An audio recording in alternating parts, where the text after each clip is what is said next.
a verdadeira divindade. Paz e graça, irmãos, Deus seja louvado e bendito eternamente. Estamos aqui para estudar um assunto realmente que eu nunca expus em palestra antes, né? Uma mensagem inteira sobre isso. E é bem necessário. Muitos de nossos irmãos realmente sinceros e conscienciosos, estudiosos da palavra, têm sido, penso que é um dos maiores mal-entendidos que há hoje em dia na nossa irmandade, na nossa comunidade da Verdade Presente, esse mal-entendido. E você vai ver por que é mal-entendido. Pessoas com realmente boa intenção, querendo estudar, querendo saber a verdade, às vezes são enganados, né? Mas o bom pastor sempre chama e convence e vai nos conduzir na sua verdade. A lei é o testemunho, queremos ir à palavra, tá? E antes disso é muito importante que peçamos a iluminação do Espírito Santo. Junte-se conosco, ajoelhemo-nos. Santo Deus e Pai, louvado e bendito seja o Teu nome eternamente. Deus Jeová, e queremos invocar a luz da Tua presença nesse momento. Ilumina nossa mente, abra nossos olhos para que possamos enxergar o que Tu tens para nós hoje, Senhor, e como Te adorar. Louvado seja o Teu nome, Senhor. Glórias a Ti. Venha, Senhor, com Teu Espírito nos influenciar nesse momento, nossos pensamentos. Dá-nos entendimento, conforme a Tua palavra. Por Jesus Cristo. Amém.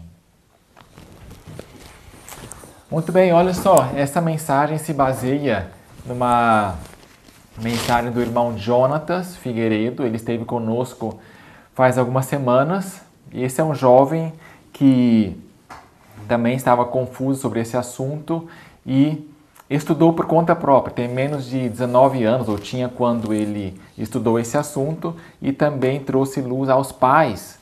Então, a compreensão é devida. Então, se você quiser essa mensagem em espanhol, portanto, o Jonathan fala aqui nesse nosso canal do IBC, Instituto Bíblico de Capitólio, você pode também compartilhar com algum irmão hispanohablante de outro país. É basicamente a mesma mensagem, tá? E ele expôs de uma forma tão singela, tão simples, que eu fui constrangido a realmente ajudar nossos irmãos e também fazer uma mensagem similar aqui, equivalente, tá? Vamos mergulhar aqui e penso que todos nós concordamos e reafirmamos com a mensagem de que Deus é um só. Deuteronômio 6, lá no Shema, ouve, ó Israel, Jeová é um. Isaías 45, eu sou Jeová, não há outro. Inclusive aquela música lá, eu sou Jeová, não é o Senhor, esse é meu nome. Senhor não é nome, Senhor é título. Então nós estamos mudando na Bíblia White, todas as vezes que aparece Senhor em caixa alta, na verdade no original diz Jeová, o nome próprio de Deus. Se Deus quis colocar assim por escrito, então nós estamos reproduzindo assim no app da Bíblia White, passando livro por livro agora. Eu sou Jeová, não há outro. Deus é um só, há um Deus. No Novo Testamento também, Efésios, um só Deus e Pai de todos. Então nós certamente reafirmamos isso. Então vamos ver em hebraico essa palavra significados dessa palavra, usando somente a Bíblia. Olha só, no nosso app da Bíblia White também tem essa ferramenta. Quando diz você pode ver aqui, ó, o Senhor é um. Essa palavra errado, clicar nesse código aqui é o código Strongs da concordância, que lista todas as palavras da Bíblia com um certo código, em H porque é em hebraico. E aí, clicar nele e mostra todas as vezes que aparece essa palavra errada, né? Então, lá em Gênesis 2, 21, aparece como numeral. Ó, um desses dois textos aqui, eu vou ler, Gênesis 2, 21, né? Tomou-lhe então uma das costelas, tá? Essa palavra uma. Mas também pode significar união, no sentido de deixará o homem seu pai e sua mãe, e se unirá a sua mulher, e serão os dois uma carne só, né? Mas como assim? Eu e a Betsy somos uma carne? Não, eu estou aqui, ela está lá. Mas é uma carne, como é que dois podem ser um? Na mentalidade hebraica é possível. Gênesis 11, 6. Gênesis 11, 6, lá na Torre de Babel. Gênesis 11, 6, aqui diz, ó, eis que o povo é um. O povo é um. Uai, mas será que eles se abraçaram todo mundo e grudaram um no outro e não soltaram? Obviamente que não. O povo é um em propósito, né? Eis que o povo é um. Então, são possíveis significados. Pela Bíblia, o povo é um. Ah, então em hebraico pode ser que um é uma unidade composta também? É possível. Então, sobre o nome de Deus, qual dos dois significados se aplica, será? Quando insiste dizendo que Deus é um. Será que é numeral ou um de união? Será que existe um outro Jeová, além de Deus o Pai? Será que é possível que Jesus tenha esse sobrenome também ou não é possível? Sim, Jesus também usa esse nome de Jeová. Ó, não a minha vontade, mas a do Pai. O que falo como o Pai me disse. Vim em nome de meu Pai. Manifestei o teu nome aos homens. Bendito o que vem em nome do Senhor. Mateus 21, lá na entrada triunfal, pegaram do Salmo 118, que também diz, bendito aquele que vem em nome de Jeová. Ou seja, então Jesus também usa esse nome, ele veio nesse nome. Ok, então Cristo também usa e Ellen White confirma, Jeová é o nome dado a Cristo. Eis que Deus é a minha salvação, escreve o profeta Isaías. Confiarei e não temerei, porque o Senhor Jeová é a minha força e a minha canção. Então, Jeová é o nome dado a Cristo. Ok, já temos então 2 Jeová até agora. Será que tem outro? Alguns textos em Hebreus 10, 15 aqui diz assim, ó, e o Espírito Santo também nolo testifica, porque depois de haver dito antes, quem disse? O Espírito Santo disse, essa é a aliança que farei com eles depois daqueles dias, diz Jeová, né? O equivalente do Novo Testamento é Senhor. Então aqui é interessante que no Novo Testamento realmente não aparece assim dessa forma, Jeová, né? Ou Javé. Aparece somente no Antigo Testamento. É como se Deus vai se retirando, como no templo, né? A sua presença, o Shekinah foi embora e depois rasgou-se o véu e por fim o ano 34, rejeição. Então é como se Deus tivesse, né? Deus tem uma controvérsia com seu povo, então seu nome ficou no Antigo Testamento, né? A mesma coisa aconteceu com Ellen White, né? Ela foi trazendo luz, mas aí como Deus viu que as pessoas não estavam avançando, Deus foi diminuindo as visões e tal. Atos, né? E aqui enviarei outro consolador. Essa palavra outro não é o grego heteros, de diferente, né? Mas é outro igual, um outro consolador. O Espírito Santo enviará em meu nome. Então o Espírito Santo também usando esse nome. Então, por que Deus enfatizou tanto, muitas vezes dizendo que é um, né? Por causa da questão dos outros deuses também, né? É uma unidade composta, são 3 em um, porém, tem outros deuses, minúsculo, né? E politeísmo muito difundido no Antigo Testamento, então Deus tinha que mostrar, não, ele é um só, nada de politeísmo, é uma unidade composta, assim como homem e mulher são um, existe só um Deus, nada de deuses, outros. Deus é um. A verdadeira divindade. Ok, olha só, tem um porém, alguns textos, tanto da Bíblia como de Ellen G. White, que suscitam algumas dúvidas. Mas tem esse texto, nós vamos ver os dois, tanto Bíblia como Ellen G. White, que suscitam dúvidas. Olha só, por exemplo, Ellen G. White diz, limitado pela humanidade, Cristo não poderia estar em toda parte em pessoa. Era, portanto, do interesse deles que ele os deixasse, fosse a seu Pai e enviasse o Espírito Santo para que fosse seu sucessor na terra. O Espírito Santo é ele mesmo, despojado da personalidade da humanidade e independente dela. Então é interessante porque o Espírito Santo então é Jesus, é ele mesmo. Olha, segue dizendo, ele se representaria a si mesmo como presente em todos os lugares pelo seu Santo Espírito, como o onipresente. Então, é uma representação. Deus está presente, Cristo está presente, sim, mas não significa que o Espírito Santo seja meramente o pensamento de Cristo, a sua mente de Cristo, né? A sua força, algo impessoal, né? Ou que Cristo se partiu de alguma forma, não. Mas o Espírito Santo vem para representar, ele vem em nome. O Espírito Santo é ele mesmo. Jesus também usou essa linguagem quando falou de João Batista. Olha, se quereis aceitar, este é o Elias que havia de vir. Será que Elias ressuscitou em pessoa, em corpo, ou se reencarnou? Não, ele veio no espírito e poder de Elias, como que uma representação, com a mesma missão, com a mesma obra. Se quereis aceitar, este é o Elias. Né? Eis que vos enviarei Elias, antes que venha um grande e glorioso dia do Senhor. E agora o terceiro Elias é antes que venha um grande e terrível dia do Senhor. 2 Coríntios 5,19, a saber que Deus estava em Cristo reconciliando consigo o mundo. Então o Pai também estava em Cristo, porém sendo duas pessoas separadas, porém o Pai estava em Cristo reconciliando consigo o mundo. Olha só, os três unidos aqui.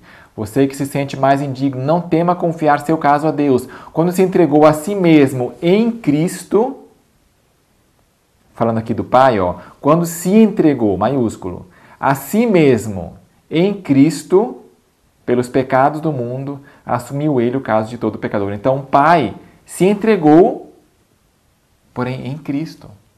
É como se o Pai tivesse se entregado, porque eles são um em propósito, na mente. O Espírito Santo é o Consolador em nome de Cristo. Personifica Cristo, mas é uma personalidade distinta. Aqui está, meus queridos, aqui. Personalidade distinta. Algumas pessoas dizem, não, mas esse texto foi adulterado. Queridos, esse é um argumento covarde, muito fraco. Não se encaixou na minha cosmovisão, então eu rejeito como não inspirado. Olha, aqui está o original, escrito pela pena dela. Nós não podemos rejeitar uma parte e aceitar outra para nossa conveniência. É uma personalidade distinta. Então, queridos, mesmo em Atos, lá diz várias vezes também, Espírito de Jesus. O Espírito de Jesus não me permitiu fazer isso, aquilo, né? Indica a procedência, não indica inerência de propriedade. Não, é o Espírito que provém de Jesus, né? Se fosse a mesma pessoa, como ficaria a fórmula batismal de Mateus 28? Olha só, esse texto é chave, fundamental. Jesus mesmo disse aqui, encerrou o Evangelho dizendo, ide, portanto, ensinai todas as nações, batizando-as em nome do Pai e do Filho e do Espírito Santo. Se fosse a mesma pessoa, no caso, literalmente, é ele mesmo em pessoa, faria sentido dizer em nome do Pai e do Filho de novo, já que é a mesma pessoa. Mas não pode ser. É em nome do Pai, do Filho e do Espírito Santo. Esse texto aqui está comprovadamente no original, Textus Receptus, KJV, nada de... Não podemos, nos aventurar a dizer que isso aqui foi um acréscimo, ou isso aqui tem que ser um acréscimo, porque se eu entrar para esse rumo, aí eu abro uma porta a uma infinidade de possibilidades, né? Quem passa a ser o critério? Eu, com meu julgamento, isso aqui tem que ser um acréscimo porque não se encaixa. Ou alguns se baseiam em historiadores, em concílio, não sei o quê, que afirmou que isso aqui é um acréscimo, digamos. Então, estaria dando mais credibilidade ao historiador do que à palavra de Deus, né? Eu creio mais nele. Pode ser também que na Idade Média ali, Satanás inspirou alguém ali no trono de Satanás, em Babilônia, inspirou alguém para dizer que isso aí é um acréscimo, só que na verdade é uma mentira, para destruir a fé, de pessoas posteriormente, né? Então a gente não pode confiar em historiadores ali de Babilônia, dizendo que isso aí foi um acréscimo deles, porque eles podem estar muito bem mentindo também. Satanás é o pai da mentira. Mas Daniel, olha só, importante isso aí. Em Atos, todos os batismos que aparecem dizem que foram em nome de Jesus. Lá não diz que foi batizado em nome do Pai, do Filho e do Espírito Santo. Como explicar isso? Viu, Daniel? Então, Mateus 28 teria que ser uma modificação, adulterado. Olha só, realmente aqui em Atos, todos esses versos aqui indicam: cada um de vós seja batizado em nome de Jesus Cristo. Foram batizados em nome de Jesus. Mandou batizar em nome do Senhor Jesus. Invocando seu nome, singular. Olha só, em Atos 19, é um desses casos aqui, foram batizados em nome de Jesus, porque antes essas pessoas só tinham conhecido o batismo de João. O batismo de João, e então estava em contraste, o batismo de João de Jesus. Então, é uma forma abreviada de mencionar o batismo de quem? De João ou de Jesus? Ah, tá, só o de João. Então, vai ser rebatizado aqui corretamente em nome de Jesus. Isso não quer dizer que a fórmula batismal não incluísse aquilo que Jesus, o Mestre, lhes tinha ordenado, mas é o batismo de Jesus, em nome de Jesus. Olha só, Ellen White diz: deviam os discípulos levar avante a sua obra no nome de Cristo, em seu nome.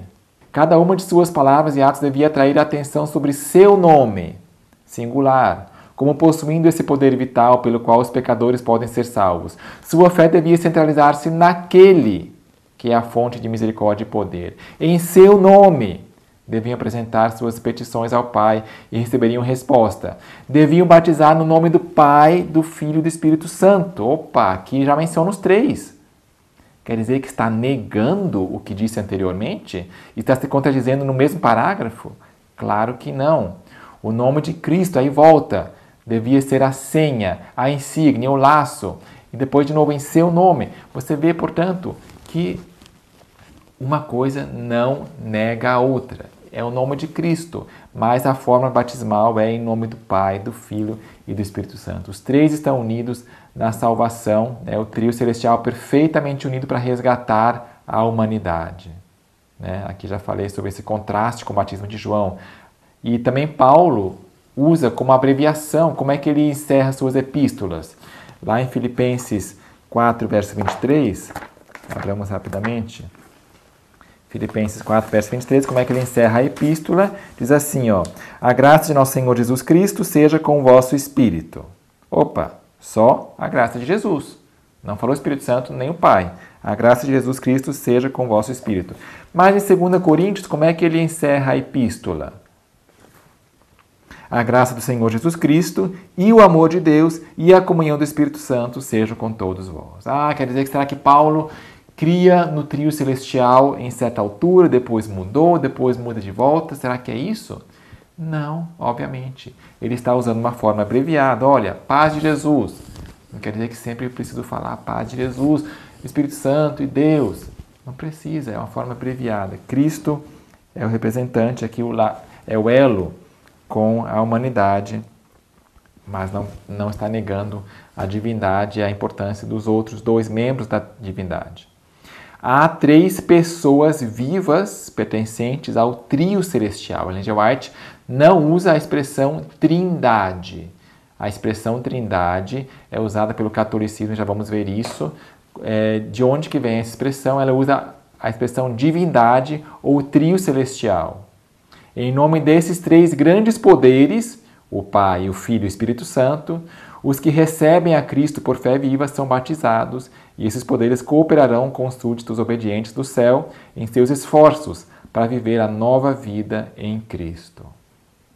Antes de vir à terra, o plano jazia perante ele perfeito em todos os seus detalhes. Ao andar entre os homens, porém, era guiado passo a passo pela vontade do Pai. A vontade do Pai guiava Cristo aqui na terra, mas em outra citação ela diz, depois do batismo de Jesus no Jordão, ele foi conduzido pelo Espírito ao deserto.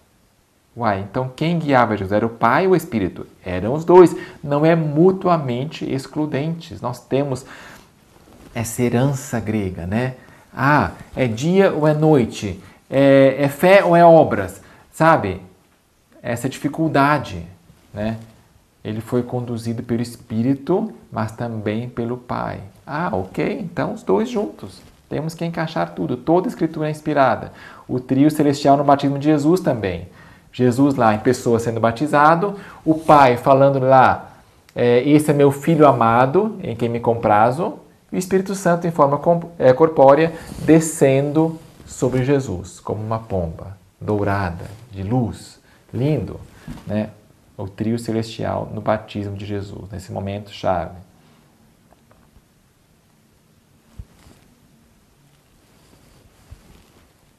A verdadeira divindade. Um verso bíblico que é um dos mais usados por pessoas que realmente ainda não se renderam a essa compreensão bíblica, esse mal-entendido. Esse verso tem gerado esse mal-entendido. Todavia, para nós há um só Deus, o Pai, de quem são todas as coisas e para quem nós vivemos, e um só Senhor, Jesus Cristo, pelo qual existem todas as coisas e por Ele nós também. Outra vez aqui, não é mutuamente excludente. Quer dizer que o Pai, então, não é Senhor? Então, o Senhor traz a ideia de que nós vamos servir Ele, obediência. Então, a gente não vai obedecer e servir ao Pai. Ele não é nosso Senhor? Obviamente que também é nosso Senhor. Então, Jesus Cristo também é Deus, não quer dizer que não é, né? Isso aí é poesia hebraica, mentalidade hebraica, já falei sobre isso nesse vídeo aqui, você pode depois voltar aqui à mentalidade hebraica, né? Por exemplo, Salmo 104:19, ali diz, designou a lua para marcar as estações, o sol sabe a hora do seu ocaso. Significa que o sol, então, não é para marcar estações? Não, é uma poesia hebraica. Falou de duas coisas e de dois aspectos. Não quer dizer que um não tem o outro aspecto também. Não está afirmando isso. O Sol também é para estações. Até mais para estações do que a Lua, né? Estações, inverno, agora estamos no inverno, mais friozinho. O Sol está pegando mais de frente no hemisfério norte agora. Então, o Sol marca até mais as estações, mas a Lua também. Né? A Lua vai contando quantos meses vão passando. Né? Então, a Lua, para marcar as estações, o Sol sabe a hora do seu ocaso. Quer dizer que a Lua, então, não sabe a hora do seu ocaso? Poesia hebraica. Então, vamos ler. Ó. Todavia, para nós, há um Deus, a palavra só não está no Textus Receptus. Você pode ver aqui em inglês, there is one God. Tá? Não tem a palavra só. A palavra só é um acréscimo que gera mal entendido. Todavia, para nós, há um Deus, o Pai, de quem são todas as coisas e para quem nós vivemos. E há um Senhor, Jesus Cristo, pelo qual existem todas as coisas. O Pai também é Senhor e Jesus também é Deus. Por que eu posso afirmar isso? Colossenses 2, verso 9. Colossenses 2, gente, esse verso, se você puder memorizar, gente, esse verso, se você puder memorizar onde está, é chave, olha só.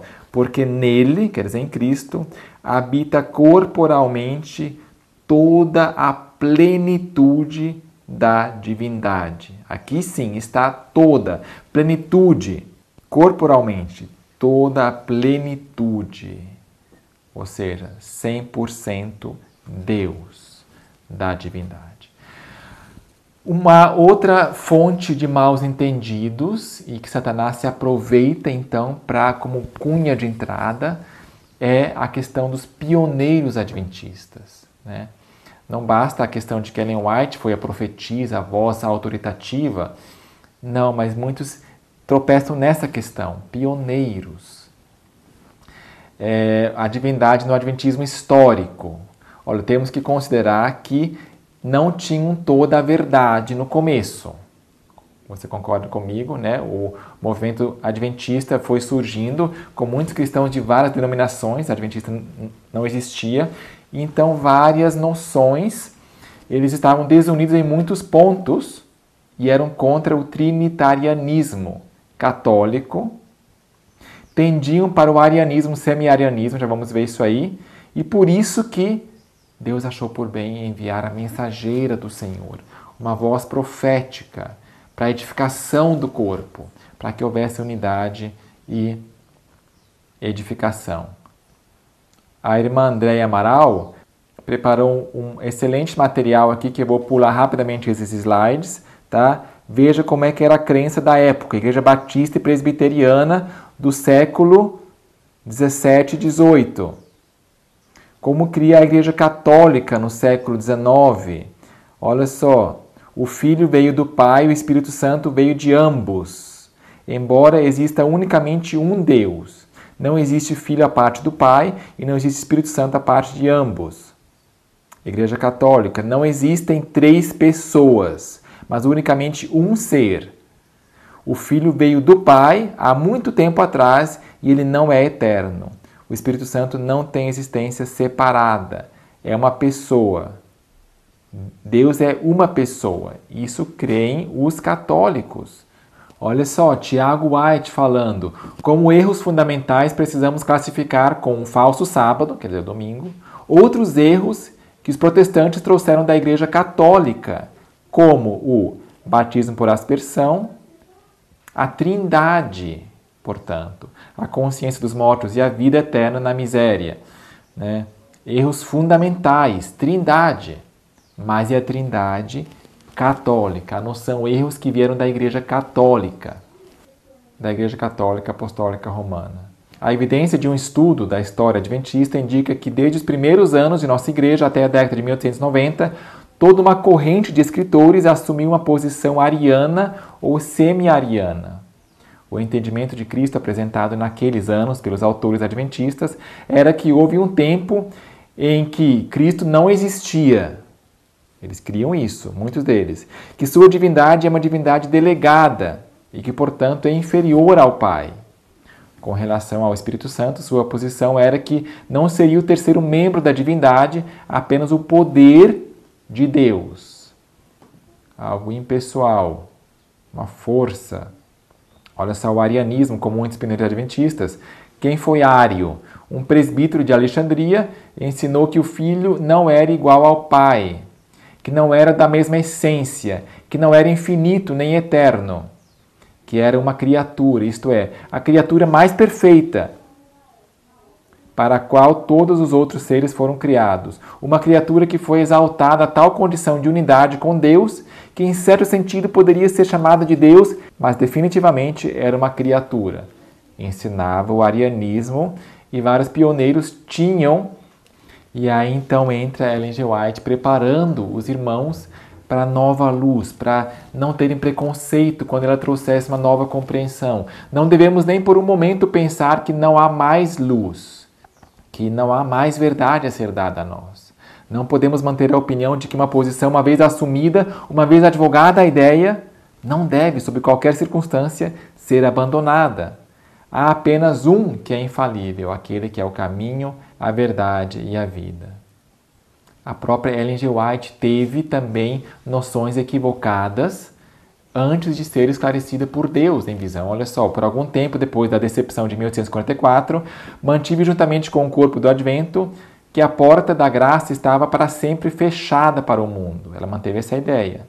Esse ponto de vista foi adotado antes de minha primeira visão.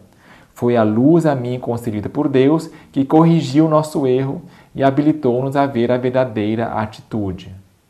Nós temos uma grande amiga que eu estava dando estudo bíblico e infelizmente se desviou. Esse foi um dos pontos que ela falou. Como é que Ellen White podia dizer que a porta estava fechada e depois aberta? Ela mudou de ideia, então ela se contradisse, então não. E também influenciada por vídeos anti-Ellen G. White do YouTube aí, né?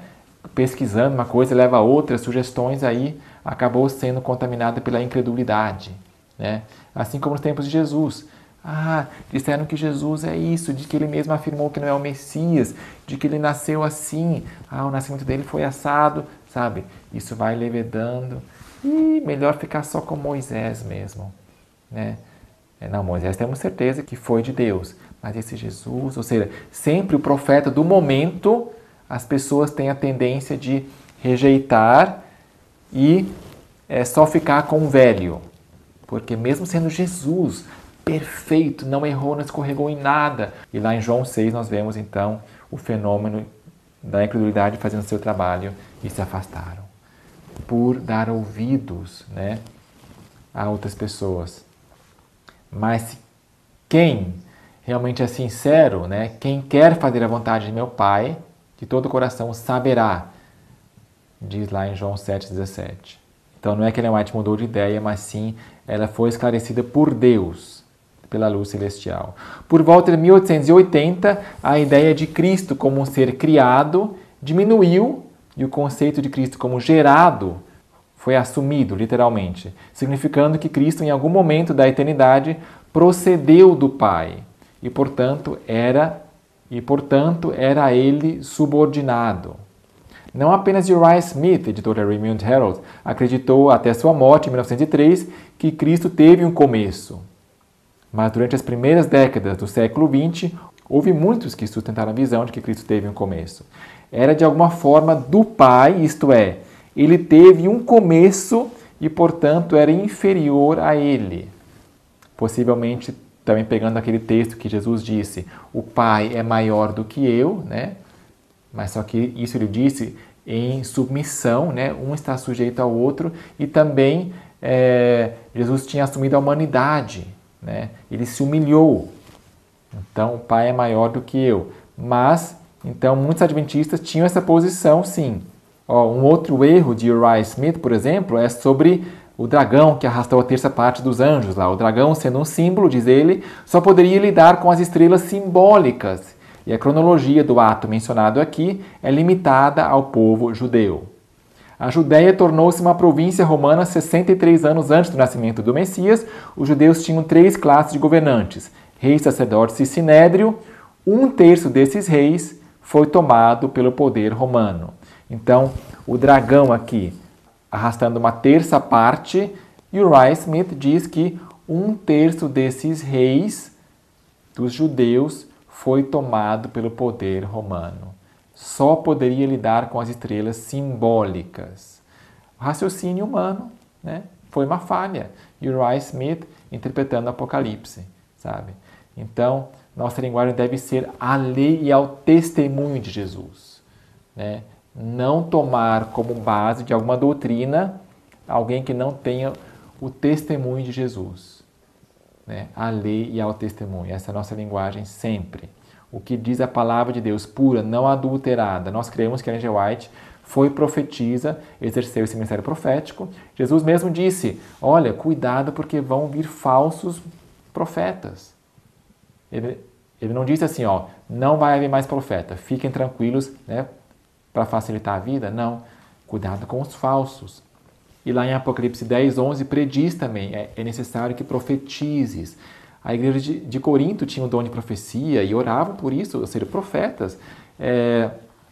Mas tem que ser provado por vários critérios. Veja mais esse vídeo aqui meu, o que é profetizar. Profetizar não é pregar, qualquer pessoa que prega é profetizar, não. Profetizar, uma mulher pode ser profeta, mas tem que ser algo sobrenatural. E aqui estão os textos como reconhecer um profeta verdadeiro do falso. Então, Uriah Smith, infelizmente, errou e nós não podemos confiar e construir uma doutrina em cima dele.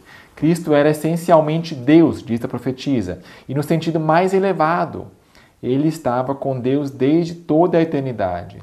Deus acima de tudo, abençoado para sempre. Então, Cristo era essencialmente Deus, no sentido mais elevado, no sentido mais pleno, Cristo sendo Deus. Corporalmente, toda a plenitude da divindade.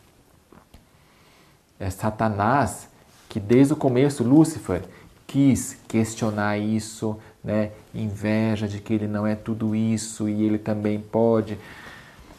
Cristo nos assegura que nunca houve um tempo em que ele não estivesse em comunhão íntima com o Deus eterno. Então, nunca houve um tempo em que ele não estivesse em comunhão íntima com o Deus eterno.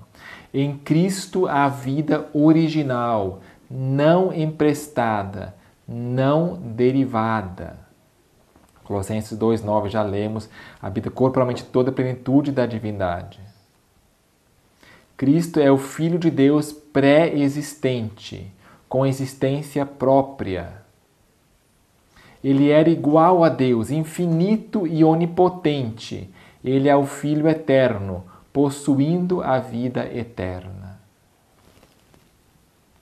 E olha só um alerta aqui, essa doutrina que nega a divindade absoluta de Jesus Cristo também nega a divindade do Pai. A doutrina que nega a divindade absoluta de Jesus Cristo. Se eu falar que em algum tempo ele não era Deus, né, então estou negando a divindade absoluta. Já não é mais absoluto. É relativo, é só um tempo. Tá, e o que dizer do Espírito Santo? De fato, ele aparece no batismo de Jesus, né, como pomba. Jesus falou para ir batizar em nome do Espírito Santo. Também, não só do Pai, do Filho, mas também do Espírito Santo. Né, que Jesus enviaria outro, ou é outro igual, da mesma essência, mas é outro. Ellen G. White também tem alguns textos para esclarecer ainda mais isso aí. Olha só, será que ele é realmente uma pessoa separada? O Espírito Santo é uma agência livre, ativa e independente. Então, independente, livre. Se o Espírito Santo fosse meramente o pensamento de Jesus, né, o Espírito, a força de Jesus, ele não seria uma agência livre. Né? Ele estaria preso pela vontade de Jesus, de outro ser. Não, mas diz que é livre, ativa e independente. Não depende. Precisamos reconhecer que o Espírito Santo, que é tanto uma pessoa como o próprio Deus, está andando por esses terrenos. Lá na Austrália, né? O Espírito Santo, portanto, como uma pessoa. Sim, é uma pessoa. Senti-me oprimida, temendo que a obra de confissão e arrependimento não fosse tão profunda e completa quanto deveria para encontrar a mente do Espírito de Deus. Então o Espírito Santo também tem uma mente. Não é que o Espírito Santo tem a mente de Jesus. Também existe a mente do Espírito Santo mesmo, porque não é uma pessoa.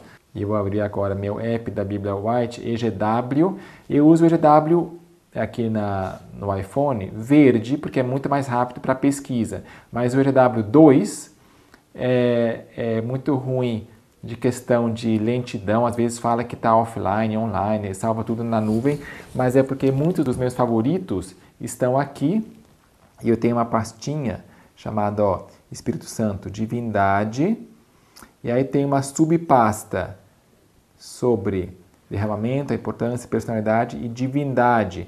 Também sobre a divindade de Cristo. Olha só, livro evangelismo. Muitos têm preconceito contra o livro evangelismo, dizendo que é uma compilação que foi falsificada, sabe? Que foi forjada. Mas não, você pode ir lá no original, porque é uma compilação. Então, cada trechinho, por exemplo, aqui, esse aqui, Evangelismo 617,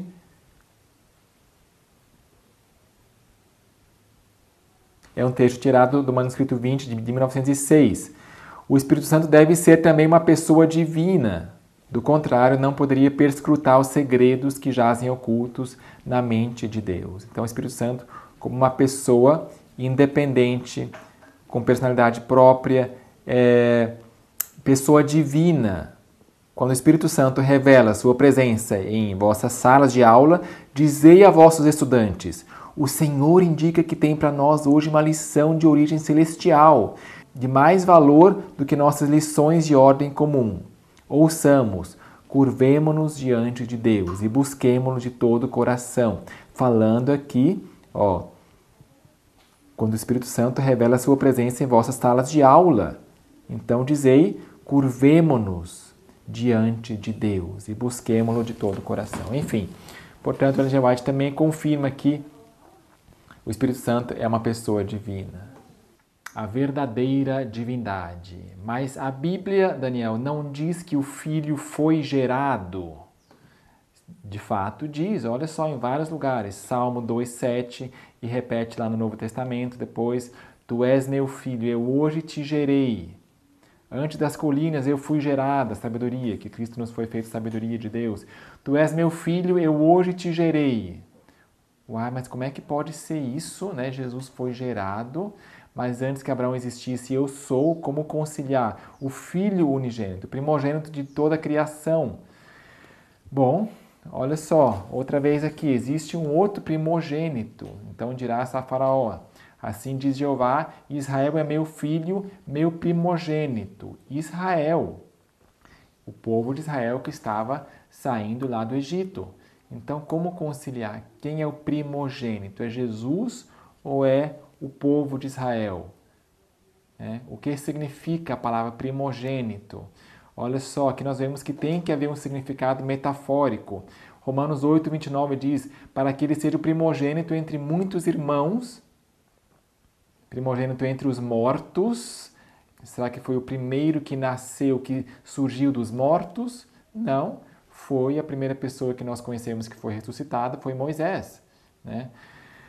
Quando introduz o primogênito no mundo, referindo-se a Jesus, Israel é meu filho, meu primogênito, já vimos. E aqui sobre Davi, também chama de Davi de primogênito, o mais excelso. Então aqui nós vemos o que significa primogênito, também pode significar não somente o filho biológico de fato, mas também uma possibilidade metafórica. Davi, primogênito, o mais excelso. É isso que significa. O que tem a primazia. Porque um primogênito biológico tem esses privilégios aqui, dupla porção de herança, tem a primazia, quer dizer, o reinado, ele é o principal, o príncipe. Jesus também teve isso. E o sacerdócio, liderança espiritual, que Jesus também teve. Né? Quando fala de Isaac lá, o teu único filho. Mas Isaac não era o único filho de fato, se fosse ver, teve Ismael, com Quetura lá, teve outros também, né? Mas Isaac é o primogênito.